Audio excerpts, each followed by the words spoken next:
Hello student, good morning. Welcome to BK classes. I am Vikram Kumar Gautam. बेटा की जैसा class 10 में biology में चैप्टर नंबर 1 लाइफ प्रोसेस में हम सेक्शन दूसरे वाले भी पढ़ रहे थे जिसका नाम था रेस्पिरेशन। तो हद तक हमने बेटा रेस्पिरेशन को देखा कि रेस्पिरेशन कैसे होता है। यानी रेस्पिरेशन चैप्टर में यदि हम रिकॉल करें तो अब तक जो हमने पढ़ा रेस्पिरेशन में, तो हमने क्या देखा बेटा कि आपको रेस्पिरेशन क्यों होता है। गैसेस जो ऑक्सीजन है, कुछ एनिमल्स होते हैं जो आपको विदाउट ऑक्सीजन के रेस्पिरेशन उनका हो जाता है। रेस्पिरेशन प्रोसेस में हमने ये देखा कि आपको जो ग्लूकोज मॉलिक्यूल था, generally the glucose break down with the presence or absence of oxygen molecule and produce the carbon dioxide and water and energy।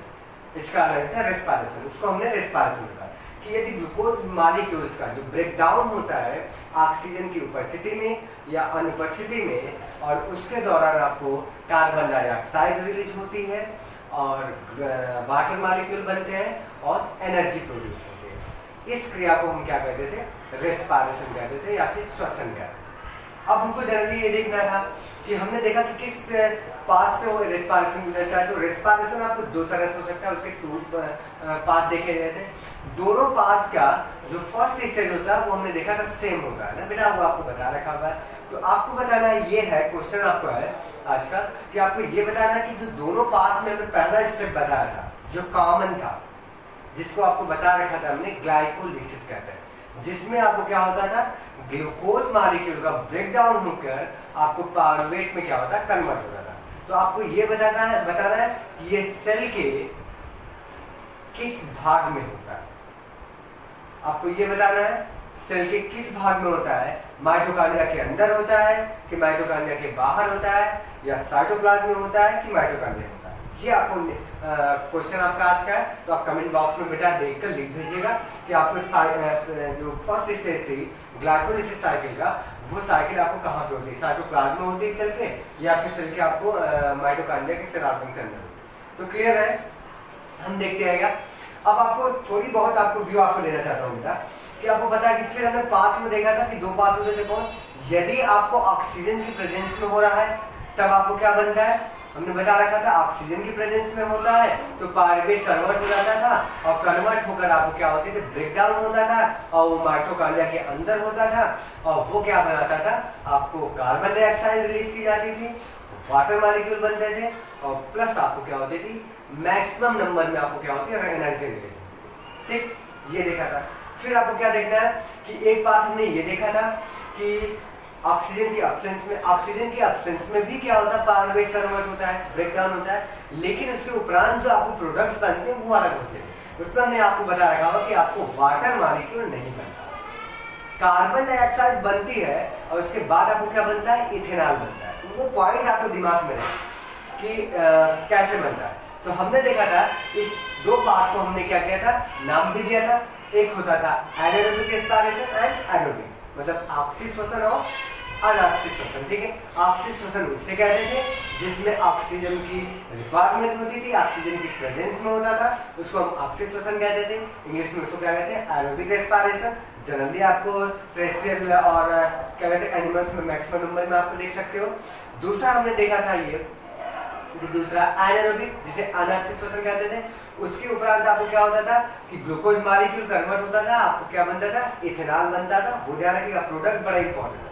Ethanol बनता था और आपको क्या बनता था कार्बन डाइऑक्साइड, और लेस नंबर में एनर्जी क्या होती थी रिलीज होती थी। और किसके अपेक्षा लेस नंबर में, तो एरोबिक है, क्योंकि जो ऑक्सीजन की प्रेजेंस में होता है उसमें एनर्जी मैक्सिमम नंबर में आपको क्या होती है बनती थी। यही अंतर। तो कभी कभी आपको क्वेश्चंस आपको पूछ दिए जाते हैं एग्जाम में, आपको पूछा जाता है कि what is the difference between the anaerobic respiration and the aerobic respiration.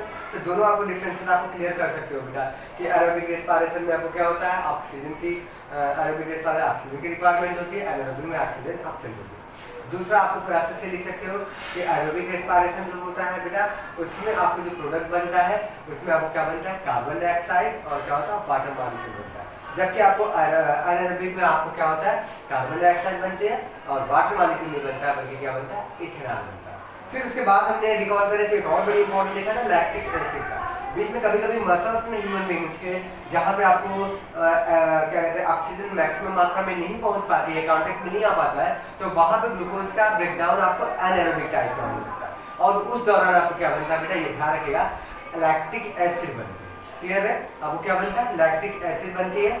आपको बहुत कुछ बन सकता है। देखो एनारोबिक में सिर्फ एक ही फंडामेंटल आता है ना, एनारोबिक में जो प्रोडक्ट बन सकता है वो इथेनॉल हो सकता है, लैक्टिक एसिड हो सकती है और आपको सिट्रिक एसिड भी हो सकती है। तो लास्ट आप कुछ केमिकल्स होता है जो बन सकते हैं। लेकिन एनारोबिक में एरोबिक में आपसे स्वतंत्र में सिर्फ आपको वाटर बनेगा और कार्बन डाइऑक्साइड। ये दिमाग में सेट करते हो, ये अंतर आपको बिग डिफरेंस तो ठीक है। तो वहां तक हमने देखा हुआ था। अब हम कंटिन्यू करते हैं, थ्योरी पे आते हैं। बहुत बड़े बड़े चैप्टर्स नहीं है बेटा, आपको साधारण तरीके से पढ़ते जाओ, समझ में आए। तो एनसीईआरटी को हम क्लियर कर ले रहे हैं। अब आते हैं कि आपको दिया हुआ है क्या, अगला पॉइंट आपको दिया था, एक हमने बताया था एटीपी, सॉरी एटीपी बताया नहीं था कि जब एनर्जी बनती है, तो जब एनर्जी, उसके आगे कंटिन्यू करते हैं, जब एनर्जी बन जाती है तो बेटा एनर्जी क्या होता है कि हमारे सेलों के अंदर आपको एब्जॉर्ब स्टोर की जाती है और जैसे स्टोर की जाती है तो वो किस रूप में आपको एनर्जी कन्वर्ट होती है, एटीपी के फॉर्म में। हमेशा एनिमल्स में वो एनर्जी किस रूप में रहती है, एटीपी के फॉर्म में। एटीपी क्या होता है, जिसका फुल नेम होता है एडिनोसिन ट्राइफॉस्फेट कहते हैं। क्या कहते हैं बेटा, इसका फुल नेम होता है एडिनोसिन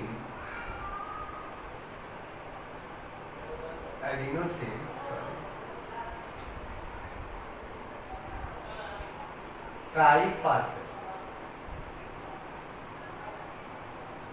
एडिनोसिन ट्राइफॉस्फेट कहते हैं, इसका फुल नेम होता है, कभी कभी पूछ देता है, नोट डाउन कर लीजिएगा, एडिनोसिन ट्राइफॉस्फेट कहा जाता है। अभी क्या कहता है, एटीपी जो होती है जब बन जाती है तो एटीपी बनती क्या है, तो आपको याद है कि इंसान में कुछ आपको येलो कलर्स में आपको ब्रैकेट में कुछ राउंड करके लिखा हुआ, बड़ा इंपॉर्टेंट पॉइंट लिखा हुआ। ये जो एटीपी होती है वो कैसे बनती है, तो ध्यान रखिएगा, जो एनर्जी रिलीज होती है उसमें से, तो एनर्जी रिलीज के दौरान आपको ध्यान रखिएगा आपको कंडीशन क्या बनती है। तो बेटा ये एटीपी क्या होगा, सबसे पहले एटीपी एडीपी से बनता है। हम लिख लेते हैं जल्दी का, एडीपी प्रेजेंट होता है। ये एडीपी इसको कहते हैं बेटा एडिनोसिन डाइफॉस्फेट। ट्राइफॉस्फेट मतलब 3 फास्फेट होता है, डी मतलब डाइफॉस्फेट, जिसका फुल नेम भी आपको ध्यान रखिएगा, एडिनोसिन डाइफॉस्फेट कहा जाता है। ये क्या करती है, प्लस इसमें क्या जुड़ा रहता है, फास्फेट, एक फास्फेट आके जुड़ जाता है। ध्यान रखो, आपको लिखा होगा ना, आपको एडीपी के आपको फास्फेट जुड़ता है। किसकी प्रेजेंस में जुड़ता है, वो आपको एनर्जी ही स्टोर होती है, एनर्जी। तो बनता क्या है, आपको वो बन जाएगा एडिनोसिन ट्राइफॉस्फेट एडीपी, और वो चेंज हो गया ऐसे लिखा एडीपी। आपको एनर्जी इन्वॉल्व हुई, उसमें जुड़ रहा है एनर्जी की वजह से। तो जुड़ रहा था क्या बेटा, पी फास्फेट जुड़ा था, वो एनर्जी लेकर जुड़ा था ना, देखिए आपको। तो बराबर आपको इसी के बराबर आपको होता है बेटा एटीपी, इसी को कहते हैं, ये मैक्सिमम, ये आपको एटीपी मिली, वेरी इंपॉर्टेंट है एडिनोसिन। यही तो एनर्जी स्टोर है और ये आपका फ्यूल होता है, एनिमल्स का फ्यूल, और ये एटीपी आपको खर्च की जाती है। लॉट्स ऑफ क्या होते हैं, रिएक्शंस होते हैं इन द सेल्स में, जितने भी आपको एक्टिविटीज होती है उनके लिए क्या होता है बेटा, ट्रांसफर किया जाता है और एटीपी खर्च होती है, वही एनर्जी बनती है। तो ये रहा आपको थोड़ा सा फंडामेंटल हमने एनसीईआरटी का देखा। एक पॉइंट आपको याद रखिएगा कि हमने बता रखा होगा उसको क्या कहते हैं, रेस्पिरेटरी का, जो आपको एरोबिक रेस्पिरेशन था उसका हमने रिएक्शन आपको दे नहीं पाया था। शायद आपको एनसीईआरटी से हटकर आपको रिएक्शन देखना होगा, तो आपको कहीं साइड वाली बुक में मिलेगा, वो लिखेगा 6O2 + 12H2O। ठीक है, आपको क्या होगा 6O2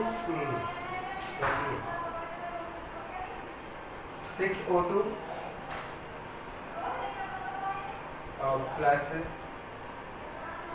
C6H12O6, इस पे रिएक्शन लिखेंगे, ऑक्सीजन की प्रेजेंस में होगा, उनकी प्रेजेंस, और बनेगा क्या आपको बेटा 6CO2 + 6H2O प्लस 38 ATP, ये बनी।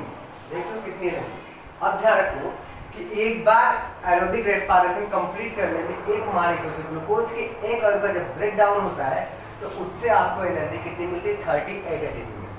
जबकि आपके एनसीईआरटी में आपको क्या लिखा हुआ है कि अब जब हम इसका वाटर यूज करते हैं, यहाँ ये वाले पॉइंट पे देखो, जब हम वाटर, ये बनता है, इससे एनर्जी बनती है, एटीपी में होता है। जब हम वाटर लेते हैं, जब जल का शोषण करते हैं, तो यही बेटा क्या होता है? ब्रेक डाउन करता है और ये फास्फेट क्या होता है? रिलीज हो जाता है। तब तो आपको कन्वर्ट हो जाएगा किसमें? एडीपी में। एनर्जी कंज्यूम हो जाएगी, तो ये एनर्जी आपको रिलीज हो जाती है। तो ये इसको टूटने पे आपको एक फास्फेट वहां से निकलने पे एक मॉलिक्यूल इसके, तो आपको कितनी मिलती है? आपके एनसीईआरटी में दे रखा होगा बेटा, आपको दिया होगा 30.5 कैलोरी किलो जूल लिखा हुआ। ये आपको एनर्जी कंज्यूम होता है जब इसको ब्रेक डाउन में 30 किलो कैलोरी जूल, ठीक है, किलो जूल। ऐसे होगा प्रति मोल, ये लिखा हुआ। ये पॉइंट आपको नोट करिएगा, बड़ा इंपॉर्टेंट, ये पॉइंट बड़ा इंपॉर्टेंट होगा। और जबकि आपको एक रेस्पिरेशन कंप्लीट करने में पूरा एक अणु अगर ग्लूकोज मॉलिक्यूल का ब्रेक डाउन होता है तो आपको कितना एटीपी निकलती है? तो आप बताओ कितना? 38 एटीपी मिलती है एक बार में। सोचो कि कितने हम ग्लूकोज मॉलिक्यूल्स को लेते हैं। तो ये आपको नॉलेज, इस पे ये आपको बेटा क्या कहते हैं कि रिएक्शन लिख लीजिएगा, बहुत ज़्यादा पूछे जाते हैं, सारे बुक में भी दे रखे हैं। तो क्लियर रहा हमारा ये। तो इस तरह से आपको क्या हुआ? एनसीईआरटी का पहला माध्यम हो गया। अब ये एनर्जी क्या होते हैं कि बेटा सब कंज्यूम करते हैं, लास्ट आप बहुत सारी एनर्जी में होता है। फिर उसके बाद आपको क्या दिया कि since aerobic respiration path depend on oxygen. हमको ध्यान रखिएगा कि जो एरोबिक रेस्पिरेशन होता है वो डिपेंड होता है किस पे? जो हमने ये बताया था ना आपको पहली point, aerobic respiration, aerobic respiration,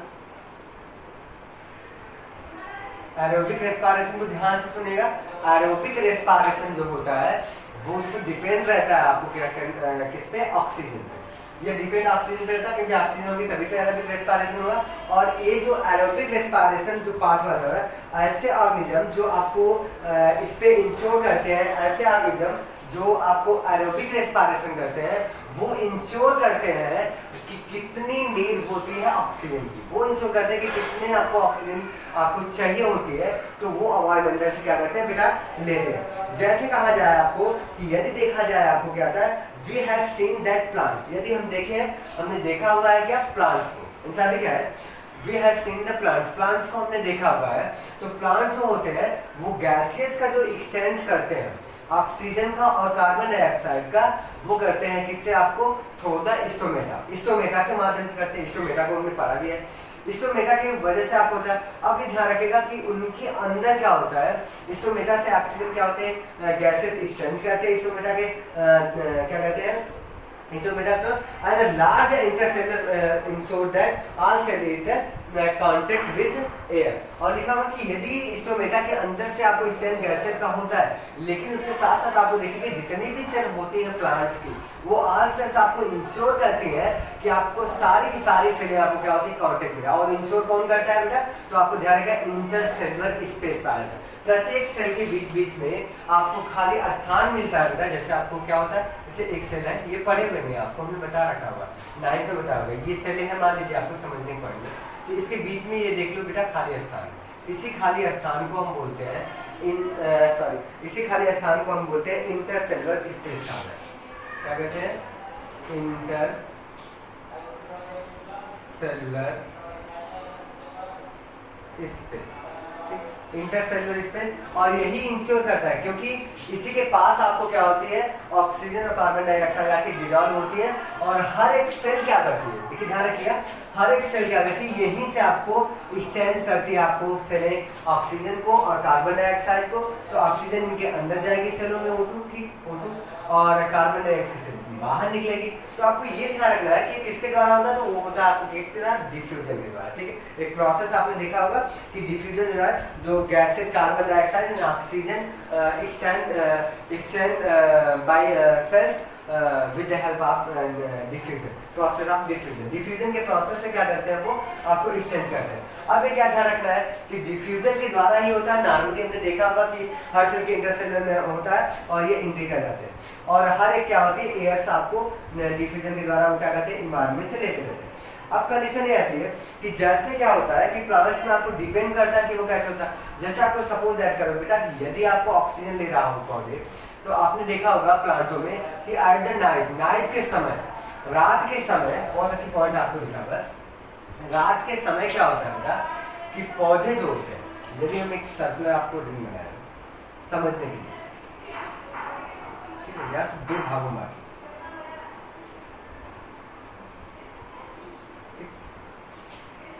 यहाँ से दो पार्ट आपको बनाए, तो ध्यान रखो कि यदि देखा जाए कि नाइट के समय, रात के समय क्या होता है, ये आपको लाइट देख सकते हो जरा, नाइट सॉरी डार्क और ये लाइट, डार्क हुआ लाइट मतलब दिन के समय और रात के समय। लाइट के समय क्या होता है फोटोसिंथेसिस होती है, तो आपको ऑक्सीजन क्या होती है, ये ऑक्सीजन जो होगा, कार्बन डाइऑक्साइड जो होंगे वो पौधे इसको लेंगे, ध्यान देखिएगा रात समय, ये पौधे क्या करते हैं उससे CO2 एब्जॉर्ब कर लेंगे। अब ये CO2 क्या किया बेटा बनता रहता है और इसके दौरान क्या होती है आपको कार्बन डाइऑक्साइड भी बनती है। कार्बन डाइऑक्साइड जो होती है सॉरी ऑक्सीजन बनती है, तो ऑक्सीजन जब बनती है तो आपको पता है कि ऑक्सीजन रिलीज कर दी जाती है। और ध्यान रखिएगा मैक्सिमम, और वो कौन सी क्रिया होती है, तो आपको यहाँ पे रखोगे फोटोसिंथेसिस,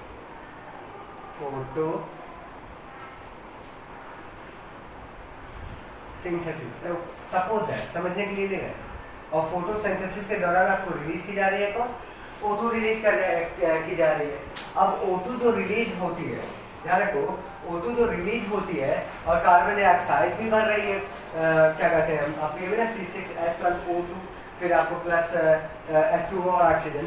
अब क्या होता है जब रात के समय डार्क रिएक्शन होता है तो ये फोटोसिंथेसिस नहीं होता है। जब फोटोसिंथेसिस का प्रोसेस नहीं होता, ये सारा प्रोसेस हम रेस्पिरेशन का बता रहे हैं, लेकिन पौधों में दिन के समय दो एक साथ चलते हैं, क्योंकि फोटोसिंथेसिस भी कहते हैं और क्या होता है रेस्पिरेशन भी कहते हैं। तो ये पौधे क्या करते हैं इससे लेते हैं बेटा जब कार्बन डाइऑक्साइड वायुमंडल से, तो फोटोसिंथेसिस में यूज हो जाता है और दिन के समय वो क्या करते हैं ऑक्सीजन को देते रहते हैं।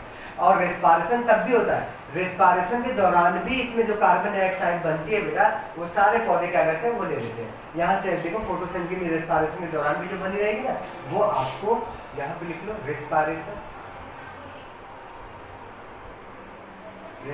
हो रहा है पूरा।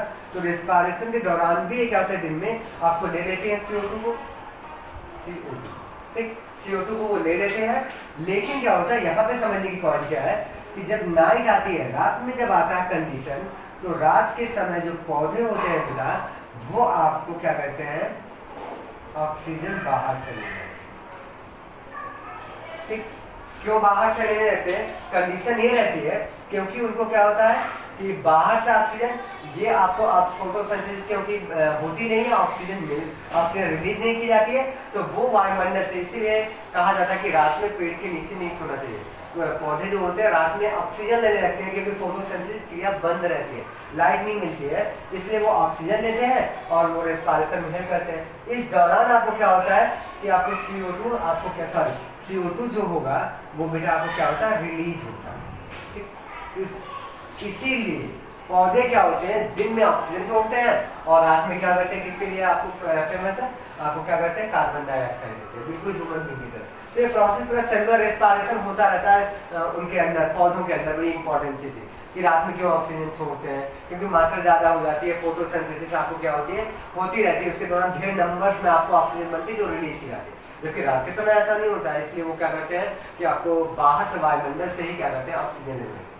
अब ध्यान रखिएगा यदि हम एनिमल्स में कहें, एनिमल्स का आपको यूज किया गया है बेटा, animals have involve the different organs for the uptake of oxygen from the environment and फिर getting reach of the carbon dioxide. क्या कह रहा है कि यदि हम एनिमल्स की बात करें तो एनिमल्स में बेटा डिफरेंट आपको क्या होते हैं ऑर्गन्स आपको क्या होते हैं पाए जाते हैं जो आपको ऑक्सीजन क्या कहते हैं रेस्पिरेशन में हेल्प करते हैं। ठीक है, रेस्पिरेशन में हेल्प करते हैं। और वो क्या होता है, वो डिफरेंट ऑर्गेनिज्म में आपको डिफरेंट आपको क्या होते हैं प्रोसेस होता है, वो ऑर्गन्स होते हैं। और टेरेस्ट्रियल एनिमल में ये ध्यान रखिएगा, जो टेरेस्ट्रियल एनिमल होते हैं उनमें एक ब्रीदिंग सिस्टम पाया जाता है। टेरेस्ट्रियल में जो लैंड पर रहने वाले एनिमल्स होते हैं उनमें एक अलग सा ब्रीदिंग सिस्टम पाया जाता है, जबकि आपको कहा जाए जो जल में रहने वाले होते हैं एनिमल्स, उनकी अलग प्रोसेस होती है। तो हम थोड़ा सा जल का दे रखा हुआ है। यदि कहा जाए इन एक्वाटिक एनिमल्स में देखा जाए, यदि हम फिशेस को ले ले बेटा, तो एक्वाटिक एनिमल्स में आपको डिफरेंट टाइप से आपको रेस्पिरेशन होता है। जनरली क्या होता है, वो वायुमंडल क्या कहते हैं इन्वायरमेंटल ऑक्सीजन का यूज नहीं करते हैं, वो बल्कि वाटर में जो घुलित ऑक्सीजन होती है उसका यूज करते हैं। तो फिशेस को अगर देखा जाए एग्जांपल में, तो जो फिशेस होती है वो अपने माउथ से क्या करती है बेटा, वो जल को अंदर लेती है और बड़े फोर्स के साथ आपको क्या होते हैं, फोर्स के साथ वो क्या करती है, भेजते हैं कहाँ पे, आपको गिल्स के पास। अब देखो ना गिल्स होते हैं, तो गिल्स के पास जब पहुंचता है उनका वाटर, तो वहां से बाहर निकालते हैं गिल्स से। तो जब गिल्स के पास पहुंचता है वाटर, तो वहां पे आपको क्या होते हैं, सिस्टम लगे रहते हैं और ब्लड कांटेक्ट मार के जो ऑक्सीजन होती है वाटर में, वो ऑक्सीजन घुलित होती है, वाटर डिजॉल्व ऑक्सीजन होती है, वो बेटा आपको ब्लड में चली जाती है और उनकी पूरी बॉडी में ट्रांसफर कर दी जाती है। वहां से फिर वो क्या होते हैं, निकालते हैं। तो इस तरह से रेस्पिरेशन आपको करते हैं क्या, एक्वाटिक एनिमल के लिए। लेकिन अगर कहा जाए टेरेस्ट्रियल एनिमल्स के लिए, तो एक्वाटिक इसीलिए क्योंकि उसमें अनसफिशिएंट मात्रा में रहती है ऑक्सीजन, जल में वायुमंडल में ढेर सारी होती है और अनसफिशिएंट मात्रा में वाटर में। इसीलिए वाटर में रहने वाले जो एनिमल्स होते हैं उनकी ब्रीदिंग दर जो होती है, रेट ऑफ ब्रीदिंग क्या होता है, इंक्रीज क्या होता है in comparison to terrestrial animal. जो टेरेस्ट्रियल एनिमल होते हैं उनमें ब्रीदिंग दर जो होती है वो बड़ा बहुत ज़्यादा फास्ट नहीं होती है, जबकि फास्ट किसमें होती है, आपको वाटर एनिमल्स में होती है। एक्वाटिक एनिमल होते हैं उनमें बड़ी रेट जो होती है वो बहुत तेज होती है। क्लियर हो गया, ये क्लियर रखिएगा। फिर क्या है, टेरेस्ट्रियल एनिमल्स में क्या होते हैं, डिफरेंट टाइप्स के आपको ऑर्गन्स पाए जाते हैं बेटा। जो टेरेस्ट्रियल एनिमल्स होते हैं वो ऑक्सीजन को क्या करते हैं, डिफरेंट ऑर्गन्स उनकी बॉडी में इन्वॉल्व रहते हैं और वो ऑक्सीजन को एब्जॉर्ब करते हैं, वायुमंडलीय ऑक्सीजन ये दे रखा हुआ है, वायुमंडलीय ऑक्सीजन को एब्जॉर्ब किए रहते हैं। और उनकी जो एब्जॉर्प्शन कंडीशन होती है, एडाप्टेशन की होती है, उनकी क्या होती है, बॉडी में जो ऑर्गन्स होते हैं बड़े सॉफ्ट होते हैं और बहुत सारे कैनाल्स पाए जाते हैं जिसके द्वारा वो क्या करते हैं, ऑक्सीजन देते हैं। तो जनरली आपको हमको हर एनिमल्स का नहीं देखना है, सिर्फ टेरेस्ट्रियल देखना। टेरेस्ट्रियल में हमने बताया रेस्पिरेटरी सिस्टम पाया जाता है, या फिर आप जनरली ये कह लो कि आपको क्या होता है, ब्रीदिंग सिस्टम होता है, उनमें ऑर्गन्स बड़े डेवलप होते हैं और वो क्या कॉम्प्लेक्स टाइप का आपको होता है। तो हम जनरली क्या कहते हैं, एग्जाम्पल्स में आपको जैसे हमने बताया बार बेटा कि ह्यूमन बींग का आपको आता है, तो हम रेस्पिरेटरी सिस्टम का आपका ह्यूमन बींग का देखेंगे। तो नेक्स्ट लेक्चर में हम जब ह्यूमन बींग पाएंगे तो वहाँ कंटिन्यू करेंगे कि ह्यूमन के रेस्पिरेशन का कौन कौन सा पार्ट होता है। जैसे आपको सपोज लटकर पर क्या पढ़ना है, तो आपको नेशनल कैविटी पाई जाती है जो हमको करती है, लंग्स पाया जाता है जो ब्रीदिंग सिस्टम में। तो कल लास्ट ऑफ अबाउट में हम देखेंगे ट्रैकिया क्या होता है, लंग्स क्या होता है, कैसे आपको एयर हम एंट्री करवाते हैं, फिर वो कैसे एब्जॉर्ब होती है, वो सारे प्रोसेस हम फंडामेंटल क्लियर करेंगे। हम क्या करेंगे एनसीईआरटी बेस पे। तो आज का लेक्चर आज के लिए बस इतना ही। हमारा आज का पॉइंट थोड़ा सा कंप्लीट हुआ जो आपका एनसीईआरटी ने अकॉर्डिंग दे रखा हुआ था बेटा। कल का बड़ा इंपॉर्टेंट लेक्चर है, वो आपका इंपॉर्टेंट क्या, वो क्योंकि पढ़ना हमको क्या, ह्यूमन का रेस्पिरेटरी ऑर्गन पढ़ने हैं और उसमें ह्यूमन्स में रेस्पिरेशन कैसे होता है वो जिक्र करना है। तो पढ़ते रहो बेटा, हार्ट मेहनत करें। Thank you.